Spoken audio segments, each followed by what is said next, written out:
அண்மை செய்திகளை பார்த்து வருகிறோம். நடிகர் அஜித் குமாரின் தாயார் மோகினி மணி உடல்நலக்குறைவால் காலமாகியிருக்கிறார். அண்மை செய்திகளாக பார்த்து வருகிறோம்.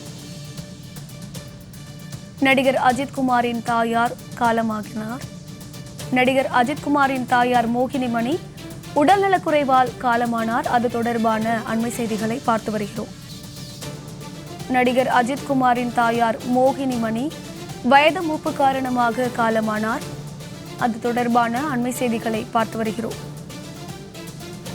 சென்னை பாலவாக்கத்தில் உள்ள நடிகர் அஜித் குமாரின் இல்லத்தில் இறுதி சடங்குகள் நடைபெற உள்ளதாக தகவல் வெளியாகியிருக்கிறது. நடிகர் அஜித் குமாரின் தாயார் காலமானார்.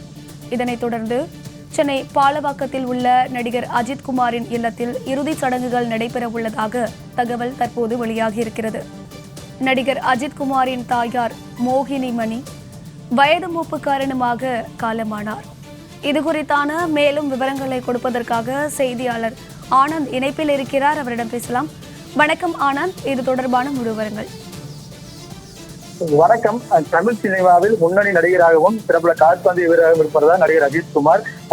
இவரது அறிவு கடந்த ஆண்டு குட் பை திரைப்படம் வெளியாகின்றது. இதனைத் தொடர்ந்து தற்போது மீண்டும் ஆதிக் ரசிகர்கள் தனது அடுத்த படத்தில் நடிக்க இருக்கிறார். அது மட்டுமின்றி பல்வேறு கால்பந்தையிலும் கலந்து கொண்டு பதக்கங்களையும் வென்று வரும் அஜித் குமாருக்கு சுப்பிரமணியம் அண்ட் மோகினி மணியன் தந்தை இருக்கிறார்கள். அவரது தந்தை சுப்பிரமணியம் 2023ஆம் ஆண்டு காலமான நிலையில் தற்பொழுது அவரது தாயார் மோகினி மணி இன்று காலை காலமாயிருக்கிறார். வயது மூப்பு மற்றும் உடல்நலக்குறைவு காரணமாக இன்று அவர் காலமாயிருக்கிறார்.